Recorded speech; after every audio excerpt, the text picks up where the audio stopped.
सद्गुरू शंकर महाराज आणि श्री स्वामी समर्थ यांची पहिली भेट. श्री शंकर लीला या पुस्तकामध्ये सद्गुरू शंकर महाराज आणि श्री स्वामी समर्थ यांची पहिली भेट अतिशय अद्भुत पद्धतीने वर्णन केलेली आहे. शंकर महाराज तेव्हा केवळ 9-10 वर्षांचे होते. एके दिवशी जंगलात फिरत असताना त्यांना एक हरिण दिसले.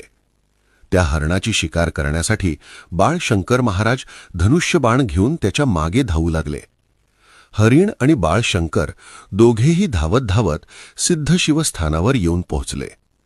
हरिण जवळ आलेले पाहून शंकर महाराज बाण सोडणारच होते, तेवढ्यात एक गंभीर आणि ठाम आवाज आला. थांब. समोर एक उंच भव्य पुरुष उभा होता.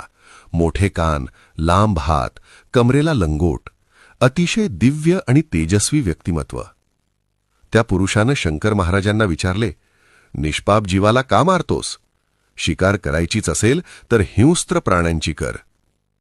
असे म्हणत त्या दिव्य पुरुषानं हरणाला आपल्या छातीशी धरले. तेव्हा बाळ शंकर महाराज म्हणाले, तुम्ही मला कोण सांगणारे? त्यावर तो दिव्य पुरुष म्हणाला, आम्ही तुझा बाप आहे. आम्ही तुला याला मारू देणार नाही. मुकाट्याने घरी जा. यावर रागाने बाळ शंकर महाराज म्हणाले, बऱ्या बोलानं हरणाला खाली ठेवा, नाहीतर तुम्हालाही मारीन. राहिलेली कथा आपण पुढील व्हिडिओमध्ये पाहू. कथा आवडल्या असल्यास कमेंटमध्ये जय शंकर नक्की लिहा.